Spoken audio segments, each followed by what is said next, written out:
அதிமுகவை ஒன்றிணைக்க தான் 10 நாட்கள் கெடு விதிக்கவில்லை என்று அக்கட்சியின் மூத்த தலைவர் செங்கோட்டையன் தெரிவித்துள்ளார். கோவை விமான நிலையத்தில் அதிமுக ஒன்றிணைப்பு தொடர்பான கேள்விக்கு நல்லதே நடக்கும் எனவும் பதிலளித்தார். 10 நாட்களுக்கு பேச்சுவார்த்தை தொடர வேண்டும். 1 மாதமோ 1.5 மாதமோ எடுத்துக்கொள்ளலாம். தெளிவா நீங்க பாருங்க. மீடியா தான் 10 நாட்களுக்கு பேச்சுவார்த்தை தொடர வேண்டும். 1 மாதமோ 1.5 மாதமோ எடுத்துக்கொள்ளலாம். தெளிவா நீங்க பாருங்க. சென்னை பள்ளிக்கரணை சதுப்பு நிலப்பகுதியில் தனியார் நிறுவனம் அடுக்குமாடி குடியிருப்பு அமைக்க கொடுத்த அனுமதியை ரத்து செய்ய வேண்டும் என அறப்போர் இயக்கத்தின் ஒருங்கிணைப்பாளர் ஜெயராம் வெங்கடேசன் வலியுறுத்தியுள்ளார். ராம்சாருக்கு வெளியே இருக்கக்கூடிய நிலம் கிடையாது, வெளியே இருக்கக்கூடிய நிலத்திற்கே கொடுக்கக்கூடாதுன்னு இன்று கோர்ட் சொல்லிக் கொண்டிருக்கக்கூடிய வேளையில ராம்சார் நிலத்திற்கு உள்ளேயே அனுமதி எப்படி கொடுக்கப்பட்டிருக்கிறது அப்படிங்கிறதா இந்த கேஸ். பர்மனன்ட் நேச்சர்ல இருக்கக்கூடிய எந்த விதமான கன்ஸ்ட்ரக்ஷனுக்கும் ராம்சார் தளத்திற்குள் நீங்கள் அனுமதி கொடுக்க முடியாது. எண்ணிலிருந்து ஏப்ரல் 8, 2022 முதல் எந்த விதமான அனுமதியும் நம்ம பள்ளிக்கரணை சதுப்பு நிலத்திற்குள் கொடுக்க முடியாது. கட்சி பொதுக்கூட்டத்தில் வேறு ஒரு கட்சியின் கொடியை அதிமுக நிர்வாகிகளே பிடித்துக் கொண்டிருப்பது எடப்பாடி கே பழனிசாமி தலைமையிலான அவல நிலைதான் காரணம் என்று முக்குளத்தோர் புலிப்படை தலைவர் கருணாஸ் கூறியுள்ளார். சென்னை அண்ணா அறிவாலயத்தில் முதலமைச்சர் மு.க. ஸ்டாலினை சந்தித்து பேசிய பின்னர் அவர் அளித்த பேட்டியை தற்போது பார்க்கலாம். பதவிக்காக எதையும் செய்ய துணிந்தவர் எடப்பாடி என்பது இதன் மூலமாகவும் நிரூபணமாகிறது. தனக்கான ஒரு மாபெரும் இயக்கத்தை எந்த விதமான ஒரு கட்டமைப்புமே இல்லாத ஒரு காட்டாரை போன்ற ஒரு வெள்ளப்பெருக்காக ஓடுகின்ற ஒரு ரசிகர் கூட்டத்தை நம்பி அவங்க கையில இவங்களே செட் பண்ணி அவங்க கொடியை எடுத்துக்கிட்டு இவங்க கூட்டத்தில் ஆட்டிக்கிட்டு அவர் இருக்காங்க இவங்க இருக்காங்கன்னு இப்படி ஒரு அவலமான ஒரு சூழலை நினைச்சு ஏடிஎம்கே தொண்டர்கள் ரொம்ப குமுறிக்கிட்டு இருக்காங்க. நிறைய பேர் எங்கிட்ட பேசுறாங்க. செங்கல்பட்டு மாவட்டத்தில் கொள்முதல் செய்யப்பட்டு லாரியிலேயே காத்திருக்கும் நெல் மூட்டைகள் முளைக்க தொடங்கியுள்ளன. செங்கல்பட்டு மாவட்டத்தில் விவசாயிகளிடமிருந்து கொள்முதல் செய்யப்பட்ட நெல் மூட்டைகள் சேமிப்பு கிடங்குகளுக்கு எடுத்துச் செல்லப்பட்டன. ஆனால் அங்கு இடமிடாததால் லாரிகளிலேயே நெல் மூட்டைகள் 1 வாரமாக காத்திருப்பதாகவும் மழையில் அவை முளைக்க தொடங்கியிருப்பதாகவும் புகார்கள் எழுந்துள்ளன. இதுகுறித்து நுகர்பொருள் வாணிபக் கழக முதுநிலை மண்டல மேலாளர் மாரியப்பனிடம் கேட்டபோது தொடர் மழையால் நெல் மூட்டைகளை இறக்குவதில் சிரமம் ஏற்பட்டதாக தெரிவித்தார். மூட்டைகளை இறக்கும் பணி நடைபெற்று வருவதாகவும் நனைந்த நெல் மூட்டைகளை காய வைத்து அரிசி ஆலைகளுக்கு உடனடியாக அனுப்ப நடவடிக்கை எடுக்கப்படும் என்று கூறினார்.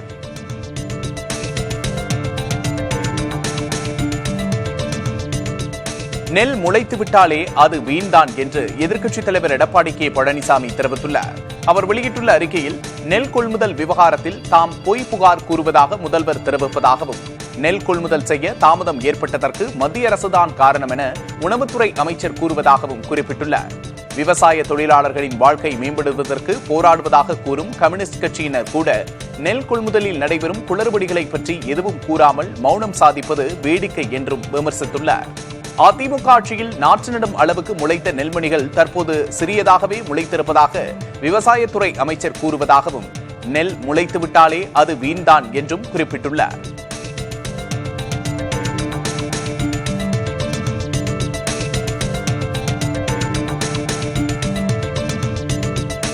விவசாயிகளிடமிருந்து கொள்முதல் செய்யப்பட்ட நெல் மூட்டைகளில் 81% மூட்டைகள் குடோனுக்கு கொண்டு செல்லப்பட்டிருப்பதாக துணை முதல்வர் உதயநிதி ஸ்டாலின் தெரிவித்துள்ளார். தஞ்சையிலிருந்து நெல் மூட்டைகளை பிற மாவட்டங்களுக்கு ரயில் மூலம் அனுப்பும் பணிகளை அவர் ஆய்வு செய்தார். பின்னர் பேட்டியளித்த அவர் நெல் கொள்முதல் தொடர்பாக உண்மைக்கு புறம்பான தகவல்களை எதிர்க்கட்சித் தலைவர் எடப்பாடி பழனிசாமி கூறியிருப்பதாக குறிப்பிட்டார். சென்ற ஆண்டிலிருந்து அக்டோபருக்கு பதில் செப்டம்பர் மாதம் முதலே நெல் கொள்முதல் நிலையங்கள் திறக்கப்பட்டு வருவதாகவும் இந்த ஆண்டு செப்டம்பர் 1ஆம் தேதி முதல் 1825 நெல் கொள்முதல் நிலையங்கள் திறக்கப்பட்டிருப்பதாகவும் அவர் கூறினார்.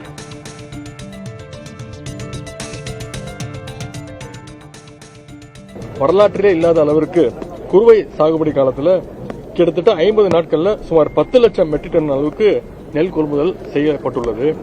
அதுல 8 லட்சம் மெட்ரிக் டன், அதாவது 81%, 81% நெல் மூட்டைகளை குடோனுக்கு ஏற்கனவே கொண்டு செல்லப்பட்டுள்ளன. மீதமுள்ள 1,93,000 மெட்ரிக் டன் நெல் மூட்டைகளை குடோனுக்கு கொண்டு செல்கின்ற பணிகள் தொடர்ந்து விரைவாக நடைபெற்றுக் கொண்டிருக்கிறது. இன்னும் ஒரு வாரத்திலிருந்து 10 நாட்களுக்குள்ள அந்த பணிகளும் நிறைவடையும். குறிப்பாக டெல்டாவில் தஞ்சாவூர், திருவாரூர், நாகை, மயிலாடுதுறை மாவட்டங்களில் இன்னும் சுமார் 2 லட்சம் மெட்ரிக் டன் நெல் மூட்டைகளை வைக்கும் அளவிற்கு இடவசதியும் ஏற்படுத்தப்பட்டுள்ளது. ஆகவே புதிதாக கொள்முதல் செய்யப்படும் நெல் மூட்டைகளை வைப்பதற்கு இடம் இல்லை என்று எதிர்க்கட்சித் தலைவர்கள் சொன்ன குற்றச்சாட்டு தவறான ஒரு குற்றச்சாட்டு.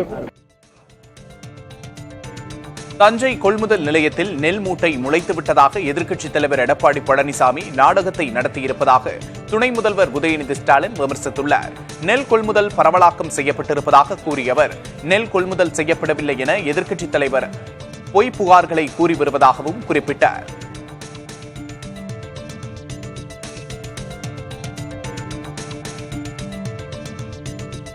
நெல் மூட்டைகள் மழையில் நனைந்து முளைத்துவிட்டது என்ற ஒரு நாடகத்தையும் திரு எதிர்க்கட்சித் தலைவர்கள் தெரிவித்திருக்கிறார். எதிர்க்கட்சித் தலைவரிடம் இங்கே போடப்பட்ட நெல் மூட்டை முளைத்து விட்டதாக ஒரு பெண்மணி கூறுகின்றார் என்று நேற்று தெரிவித்திருக்கிறார். நான் உடனே மாவட்ட ஆட்சியர்களிடத்தில் முதலமைச்சருடன் நான் தொடர்பு கொண்டு பேசி அது என்ன என்று ஆராய சொன்னோம். ஆட்சியர் அவர்கள் சம்பந்தப்பட்ட பெண்மணியுடைய ஊரான வரவுக்கோட்டைக்கு அதிகாரிகளை அனுப்பி உடனே ஆய்வுகளை நடத்தினார். அந்த ஆய்வில் அந்த அம்மையார் 5 ஏக்கர் குத்தக நிலத்தில் நடவு செய்துள்ளது தெரியவந்துள்ளது. அவரது வயல்ல இன்று மதியம் வரை எந்த அறுவடையும் இதுவரை நடைபெறவில்லை. அறுவடையே நடைபெறாத வயலிலிருந்து அவர் எப்படி நெல் மூட்டைகளை சென்டருக்கு கொண்டு வந்தார் என்று அவருக்கு தான் வெளிச்சம். எனவே எப்படி முளைத்தது என்பதையும் அவர் மட்டும்தான் வெளிச்சம். ரேஷன் கடைகளில் செறிவூட்டப்பட்ட அரிசி வழங்க மத்திய அரசு ஒப்புதல் அளித்திருப்பதாக எதிர்க்கட்சித் தலைவர் கூறியது தவறானது என்று துணை முதல்வர் உதயநிதி ஸ்டாலின் கூறியுள்ளார். பாஜக அரசை காப்பாற்ற வேண்டுமென இந்த குற்றச்சாட்டுகளை எதிர்க்கட்சித் தலைவர் கூறி வருவதாகவும், பொய்யை விதைத்து விவசாயிகளின் வாக்குகளை அறுவடை செய்ய அவர் திட்டமிடுவதாகவும் துணை முதல்வர் சாடினார்.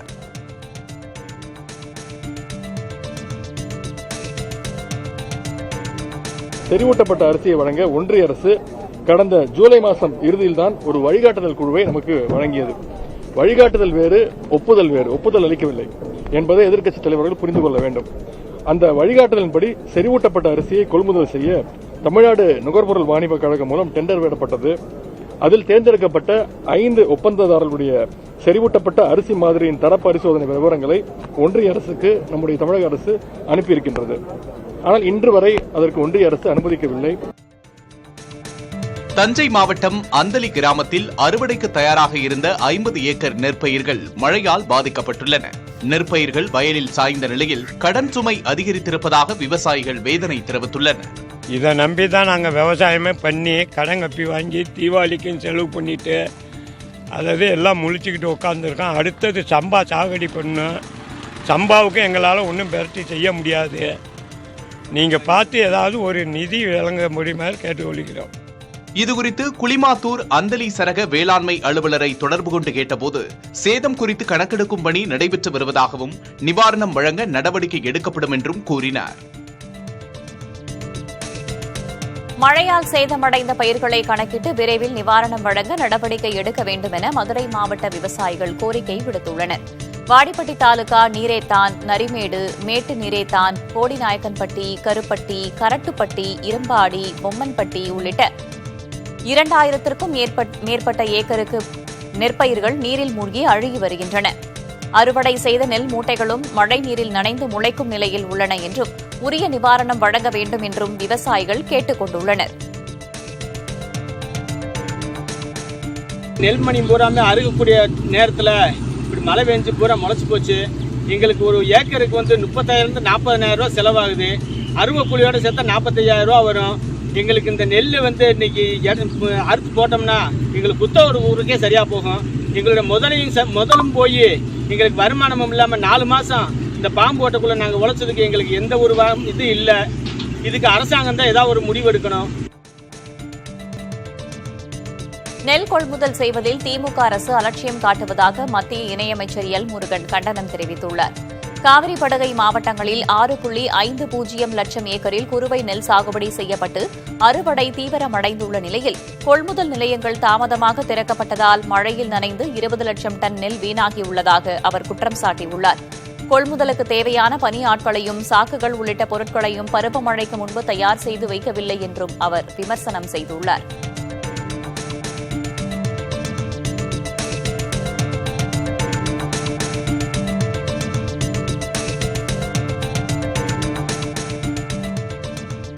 நெல் கொள்முதல் தொடர்பாக தமிழக அரசு விடுத்த கோரிக்கை குறித்து ஆய்வு செய்வதற்காக மத்திய அரசு 3 குழுக்களை அமைத்துள்ளது.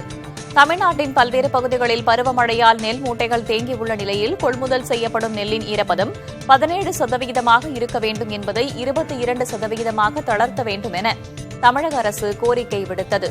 இதனையடுத்து உண்மை நிலை குறித்து ஆய்வு செய்வதற்காக 3 குழுக்களை மத்திய அரசு அமைத்துள்ளது.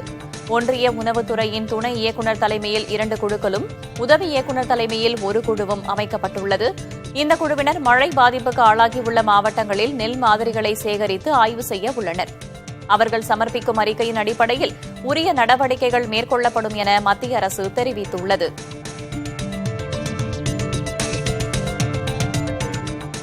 சென்னையின் தாழ்வான பகுதிகளில் மழைநீர் தேங்காமல் துரித நடவடிக்கை மேற்கொள்ளப்பட்டதாக தமிழக அரசு தெரிவித்துள்ளது. சென்னை மாநகரில் 22 சுரங்கப்பாதைகளில் தேங்கிய மழைநீரை முதலமைச்சர் மு.க.ஸ்டாலினின் உத்தரவுப்படி போர்க்கால அடிப்படையில் அகற்ற நடவடிக்கை எடுக்கப்பட்டு சீரான போக்குவரத்து பராமரிக்கப்பட்டுள்ளது என்றும் தாழ்வான பகுதிகளில் வசிக்கும் 3,96,400 பேருக்கு உணவு வழங்கப்பட்டுள்ளதாகவும் கூறப்பட்டுள்ளது. மழைநீர் தேங்கும் இடங்களில் மழைநீரை அகற்றும் வகையில் மோட்டார் பம்புகள் தயார் நிலையில் உள்ளதாகவும் தெரிவிக்கப்பட்டுள்ளது.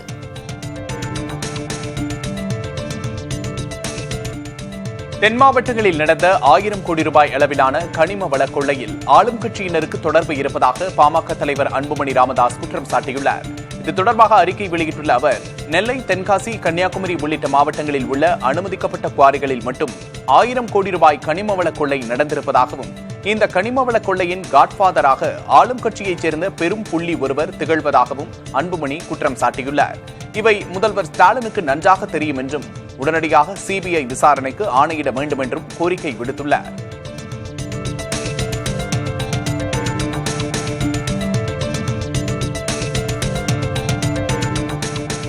மலேசிய தலைநகர் கோலாலம்பூரில் நடைபெறும் 27ஆம் தேதி நடைபெறும் 20வது கிழக்காசிய உச்சி மாநாட்டில் பிரதமர் நரேந்திர மோடி நேரில் பங்கேற்க மாட்டார் என்று தெரிவிக்கப்பட்டுள்ளது. இந்தியாவில் தீபாவளி கொண்டாட்டங்கள் காரணமாக அவர் ஆசியான் இந்தியா உச்சி மாநாட்டில் மெய்நிகர் முறையில் கலந்து கொள்கிறார். அவருக்கு பதிலாக வெளியுறவுத்துறை அமைச்சர் ஜெய்சங்கர் கிழக்காசிய உச்சி மாநாட்டில் நேரில் கலந்து கொள்ள உள்ளார். இந்தோ பசிபிக் பிராந்தியத்தின் சவால்கள் குறித்து மாநாட்டில் விவாதிக்கப்பட இருக்கிறது.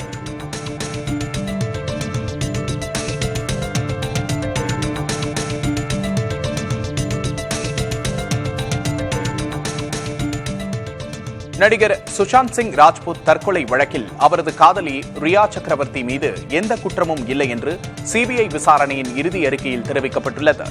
ரியாவோ அல்லது வேறு யாருமோ சுஷாந்தை தற்கொலைக்கு தூண்டவில்லை என்று சிபிஐ தெரிவித்துள்ளது. இருப்பினும் இந்த இறுதி அறிக்கையை சுஷாந்தின் குடும்பத்தினர் கண் துடைப்பு என்று நிராகரித்துள்ளனர். சிபிஐயின் தரமற்ற விசாரணைக்கு எதிராக நீதிமன்றத்தில் எதிர்ப்பு மனு தாக்கல் செய்யப் போவதாக அவர்கள் அறிவித்துள்ளனர்.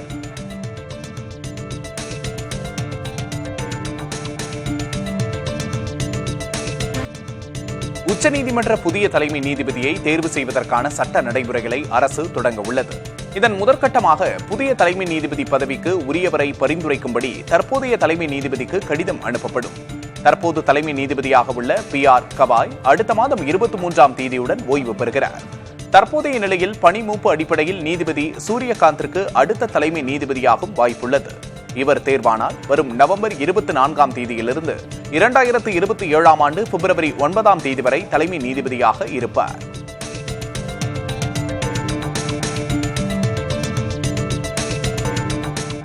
மதுரை மீனாட்சியம்மன் கோவில் மண்டபத்தின் அருகே அடுப்பு வைத்து பிரசாதம் தயாரிப்பதை ஏற்க முடியாது என்று உயர்நீதிமன்ற மதுரை அமர்வு தெரிவித்துள்ளது.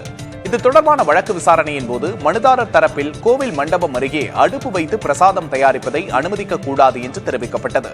கோவில் தரப்பில் அனுமதியுடன் பிரசாதம் தயாரிக்கப்படுவதாகவும் வெளியில் தயாரித்தால் தரம் உறுதி செய்ய இயலாது என்றும் வாதாடினர். இதனையடுத்து நீதிபதிகள் மண்டபம் அருகே அடுப்பு வைத்து பிரசாதம் தயாரிப்பதை ஏற்க முடியாது என்றும் மாற்று வழி குறித்து கோவில் இணை ஆணையர் பதில் மனு தாக்கல் செய்ய உத்தரவிட்டும் வழக்கு விசாரணையை ஒத்திவைத்தனர்.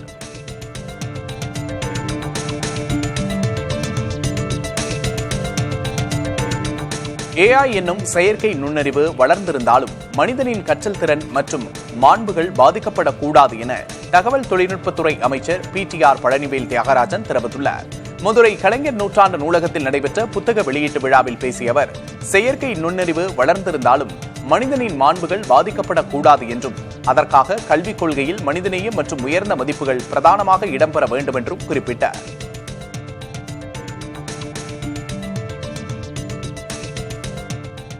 இது சமூக நீதிக்காகவும் ஏழை மக்களுக்கு ஏதாவது ஒரு ஆக்சஸ் கிடைக்கணும் என்றதுக்காகவும் ஹை ஸ்பீட் டேட்டா இருந்தால் வீடியோவால் கல்வியும் பயிற்சியும் வர முடியும் என்றதுக்காகவும். அது நேற்று ஒன்றிய அமைச்சரும் சொன்னார். எங்களுக்கு ஏன் இது மெயின் ப்ராஜெக்ட்னா, இப்போது பொருளாதார சூழ்நிலை மாறிக்கொண்டே இருக்குது. இப்போ ஏஐலாம் வரும்போது எல்லாத்துக்கும் நிறைய ரீஸ்கில்லிங் பண்ண வேண்டியிருக்கு. இந்த ரீஸ்கில்லிங்லாம் பண்ணுறதுக்கு இந்த ஃபைபர் பேக்போன் நம்மளுக்கு ரொம்ப யூஸ்ஃபுல். இன்னும் நிறைய ஆராய்ச்சி இருக்குது. கல்வியை ஒருத்தர் பெற்றுக்கொள்வதற்கு வாயில் சொல்கிறதுக்கோ புக்கில் படிக்கிறதுக்கோ வித்தியாசம். வீடியோவில் பார்த்தா ரொம்ப ஈஸியாக யூடியூப் தான் இருக்கிறதுலையே பெஸ்ட். யூடியூப்னா ஒரு பிராண்ட் சொல்கிறேன், ஆனால் வீடியோ இன்ஸ்ட்ரக்ஷன் தான் இருக்கிறதுலையே பெஸ்ட் லேர்னிங் மாடல். விழுப்புரம் மாவட்டம் மேல்மலையனூர் அருகே ஏரிகள் நிரம்பியதால் வெளியேறும் நீர் சாலையை மூழ்கடித்து செல்கிறது. மேட்டு வயலாமூர், கரடிக்குப்பம் உள்ளிட்ட 5 கிராமங்களை சுற்றியுள்ள 5 ஏரிகள் நிரம்பியதால் இந்நிலை ஏற்பட்டுள்ளது. எதப்பட்டில் உள்ள அரசு மேல்நிலைப் பள்ளிக்கு செல்லும் மாணவர்களும் கிராம மக்களும் வெள்ள நீரில் ஒருவருக்கொருவர் கைகளை பிடித்துக் கொண்டு மிகுந்த சிரமத்தோடு சாலையை கடந்து செல்கின்றனர்.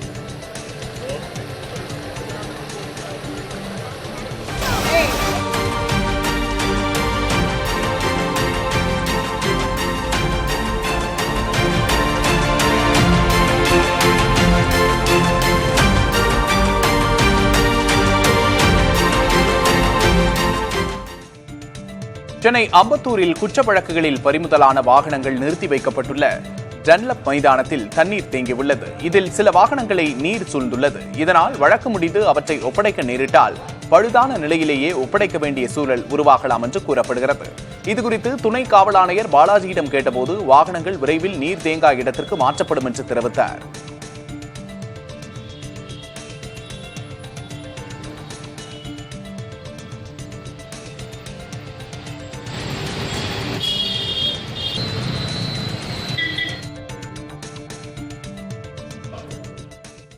இந்தியாவில் நீர் பற்றாக்குறைக்கு தீர்வு காண கைவிடப்பட்ட நிலக்கரி சுரங்கங்கள் பெரிய நீர்த்தேக்கங்களாக மாற்றப்படுகின்றன.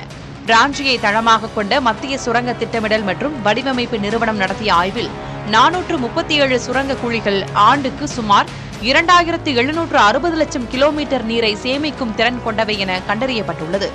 இவற்றில் நீரை சேமித்து வறட்சிமிக்க பகுதிகளில் வீட்டு உபயோகம், விவசாயம், தொழில்துறை போன்றவற்றுக்கான நீர் தேவையை நிறைவேற்ற மத்திய அரசு தீவிரமாக செயல்பட்டு வருகிறது.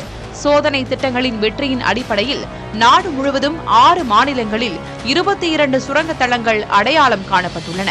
ஜார்க்கண்டில் உள்ள பாண்டி பஞ்சாயத்தில் சுத்திகரிக்கப்பட்ட சுரங்க நீர் 1600 குடும்பங்களுக்கு விநியோகிக்கப்படுகிறது. கோல் இந்தியா லிமிடெட் நிறுவனம் ஏற்கனவே 878 கிராமங்களில் சுமார் 11.7 லட்சம் மக்களுக்கு பாதுகாப்பான குடிநீரை வழங்கி வருகிறது.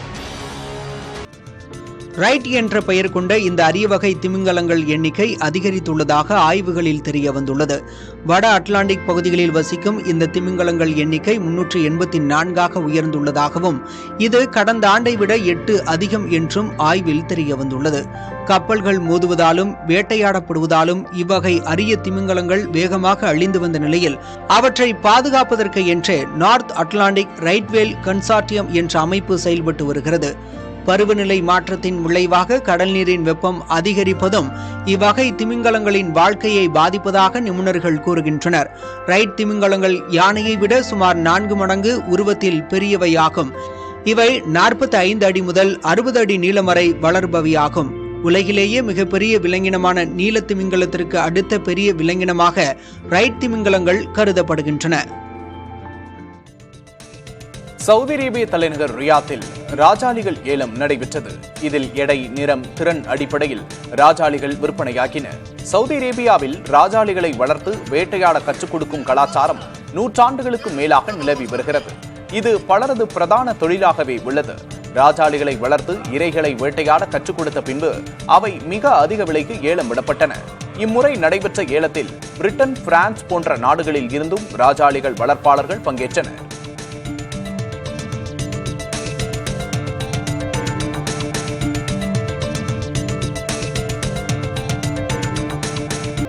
பிரிட்டனில் உள்ள பள்ளிகளில் இலவச காலை உணவு திட்டத்தை விரிவுபடுத்தும் நடவடிக்கைகள் மேற்கொள்ளப்பட்டுள்ளன. அதனை மேம்படுத்தும் விதமாக அந்நாட்டின் பிரபலமான உணவு நிறுவனங்களுடன் கைகோர்க்க பிரதமர் கேர் ஸ்டார்மர் முடிவு செய்துள்ளார். இதற்காக மாரிசன்ஸ், செயின்ட்ஸ்பரிஸ், விக்டபீக்ஸ் மற்றும் மேஜிக் பிரேக்ஃபாஸ்ட் போன்ற நிறுவனங்களுடன் ஒப்பந்தம் செய்யப்பட்டுள்ளது. வரும் ஏப்ரல் மாதத்திற்குள் கூடுதலாக 2000 புதிய பள்ளிகளுக்கு இந்த திட்டத்தை கொண்டு சேர்க்க பிரிட்டன் அரசு திட்டமிட்டுள்ளது.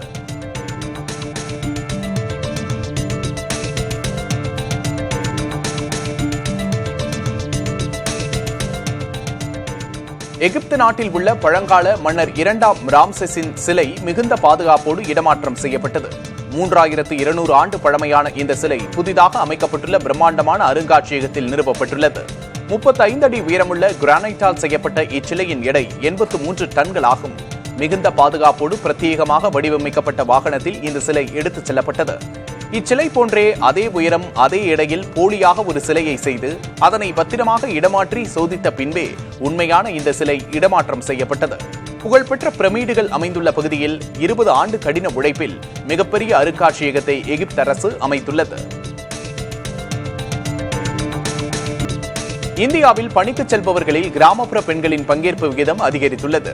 ஜூலை செப்டம்பர் காலாண்டுக்கான காலமுறை தொழிலாளர் கணக்கெடுப்பு தரவுகளை தேசிய புள்ளியியல் நிறுவனம் வெளியிட்டுள்ளது. இதன்படி ஏதேனும் ஒரு பணிக்கு செல்லும் பெண்களின் விகிதம் கடந்த ஜூன் மாதத்தில் 30.2 விழுக்காட்டிலிருந்து செப்டம்பரில் 32.3 விழுக்காடாக உயர்ந்துள்ளது. குறிப்பாக பணிக்கு செல்லும் கிராமப்புற பெண்களின் விகிதம் 33.6 விழுக்காட்டிலிருந்து 36.3 விழுக்காடாக உயர்ந்துள்ளது.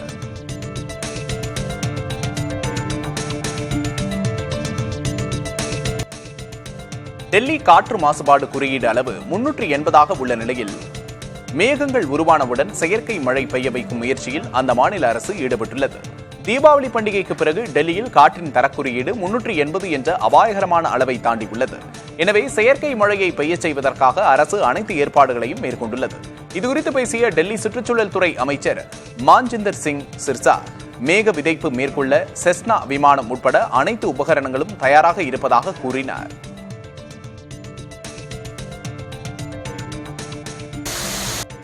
பழங்குடியினருக்கு இந்து வாரிசு சட்டம் பொருந்தாது என்று உச்சநீதிமன்றம் தீர்ப்பளித்திருக்கிறது. முன்னதாக பழங்குடியின பெண்களுக்கு பழங்குடியின வழக்கங்களின்படி அல்லாமல் இந்து வாரிசு சட்டத்தின்படியே சொத்துரிமை கிடைக்கும் என இமாச்சல பிரதேச உயர்நீதிமன்றம் உத்தரவிட்டிருந்தது. அதற்கு எதிரான மேல்முறையீட்டு மனுவை விசாரித்த உச்சநீதிமன்றம் பழங்குடியின மக்கள் தங்களுடைய பாரம்பரிய முறைப்படியே வாரிசு உரிமைகளை முடிவு செய்யலாம் என்று தெரிவித்துள்ளது.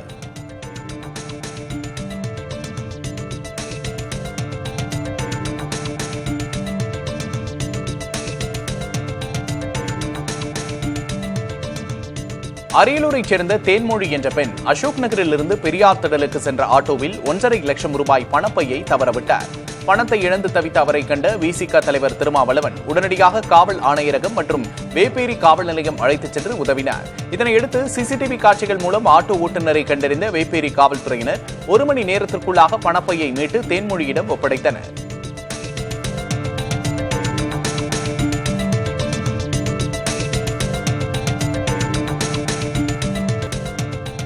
தூய்மை பணியாளர்களுக்கு 3 வேளையும் கட்டணமில்லா உணவு வழங்குவது தொடர்பான அரசாணையை தமிழக அரசு வெளியிட்டுள்ளது. தூய்மை பணியாளர்கள் தங்களது பணியை அதிகாலையில் மேற்கொள்ள வேண்டிய சூழ்நிலையில் காலை உணவு சமைப்பதற்கும் அதை பணிபுரியும் இடத்திற்கு கொண்டு வந்து அருந்துவதற்கும் பல்வேறு பிரச்சினைகளை எதிர்கொண்டு வருகின்றனர். இப்பிரச்சினைகளுக்கு தீர்வாக நகர்ப்புற உள்ளாட்சி அமைப்புகளில் பணியில் ஈடுபடும் பணியாளர்களுக்கு அந்தந்த உள்ளாட்சி அமைப்புகளால் இலவசமாக உணவு வழங்கப்படும் என்று தெரிவிக்கப்பட்டுள்ளது. இத்திட்டம் முதற்கட்டமாக சென்னை மாநகராட்சியில் செயல்படுத்தப்பட்டு படிப்படியாக மற்ற நகர்ப்புற உள்ளாட்சி அமைப்புகளுக்கு விரிவுபடுத்தப்படும் என்றும் தெரிவிக்கப்பட்டுள்ளது. சென்னையில் இதன் மூலம் 29,455 தொழிலாளர்கள் பயன்பெறுவார்கள் என கூறப்பட்டுள்ளது. கெலவரப்பள்ளி அணையில் நீர் வெளியேற்றப்பட்டு வரும் நிலையில் தென்பெண்ணை ஆற்றில் குவியல் குவியலாக ரசாயன நுரைகள் செல்லும் காட்சி வெளியாகியுள்ளது. கர்நாடகா நீர்பிடிப்பு பகுதிகளில் பெய்து வரும் தொடர் மழையால் ஒசூர் கெலவரப்பள்ளி அணைக்கு நீர்வரத்து அதிகரித்து தற்போது வினாடிக்கு 1371 கனஅடி நீர் வந்து கொண்டிருக்கிறது. அணையிலிருந்து வெளியேற்றப்படும் நீரில் கடுமையான துர்நாற்றத்துடன் ரசாயன நுரைகளும் செல்கின்றன. இந்த நுரைகள் விவசாய நிலங்களை பாதிப்பதால் விவசாயிகள் காய்கறி சாகுபடியை தவிர்த்து பூக்களை பயிரிடுகின்றனர். இரு மாநில அரசுகளும் தலையிட்டு ரசாயன கழிவை கலப்பவர்கள் மீது நடவடிக்கை எடுக்கவும் தமிழக எல்லையில் சுத்திகரிப்பு நிலையத்தை அமைக்கவும் விவசாயிகள் கோரிக்கை விடுத்திருக்கின்றனர்.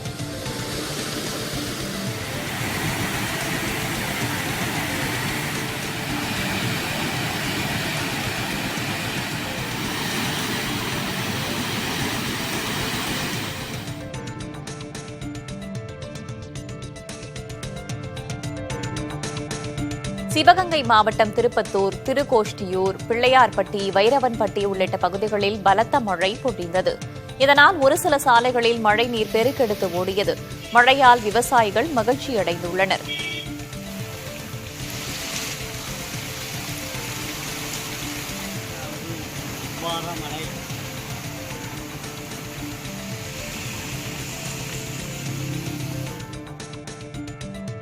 தொடர் மழை காரணமாக வேலூர் கோட்டை அகழியின் பக்கவாட்டுச் சுவர் சேதமடைந்துள்ளது. பெரியார் பூங்கா பக்கமுள்ள அகழியின் பக்கவாட்டுச் சுவர் இடிந்து சேதமடைந்துள்ள நிலையில் அங்கு தொல்லியல் துறையினர் தடுப்புகளை அமைத்துள்ளனர். மழை நின்ற பிறகு சேதமடைந்த பகுதி சீரமைக்கப்படும் என தொல்லியல் துறை அதிகாரிகள் தெரிவித்துள்ளனர்.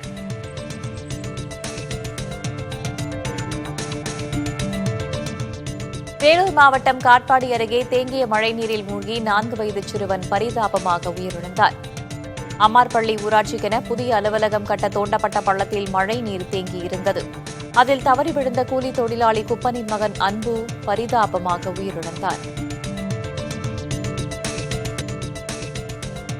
தருமபுரி மாவட்டம் அரூர் அருகே தென்பெண்ணை ஆற்றில் சிக்கிக்கொண்ட சிறுவனையும் இளைஞர்களையும் தீயணைப்புத் துறையினர் போராடி மீட்டனர். அம்மாப்பேட்டையைச் சேர்ந்த ரித்விக் ரவிக்குமார் என்ற சிறுவன் தென்பெண்ணை ஆற்றில் குளிக்கச் சென்று வெள்ளம் அதிகரித்ததால் சிக்கிக் கொண்டார். அவரை காப்பாற்றச் சென்ற சிலம்பரசன் மற்றும் கிருஷ்ணமூர்த்தி ஆகிய இளைஞர்களும் ஆற்றில் சிக்கிக் கொண்டனர். தகவல் அறிந்த தீயணைப்புத் துறையினர் 6 மணி நேரம் போராடி இறுதியாக கயிறு மூலம் 3 மீட்டனர். கள்ளக்குறிச்சி மாவட்டத்தில் பெய்த தொடர் கனமழையால் கல்வராயன் மலையில் உள்ள சிறுகல்லூர் நீர்வீழ்ச்சியில் வெள்ளப்பெருக்கு ஏற்பட்டுள்ளது.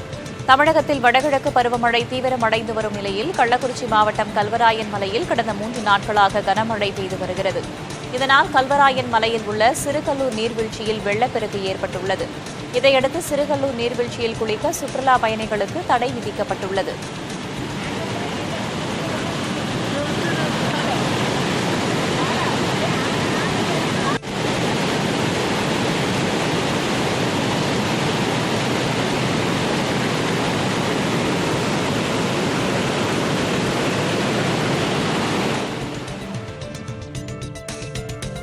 செங்கல்பட்டு மாவட்டம் சிங்கப்பெருமாள் கோவில் அருகே உள்ள தரைப்பாலம் வெள்ள நீரில் மூழ்கியது.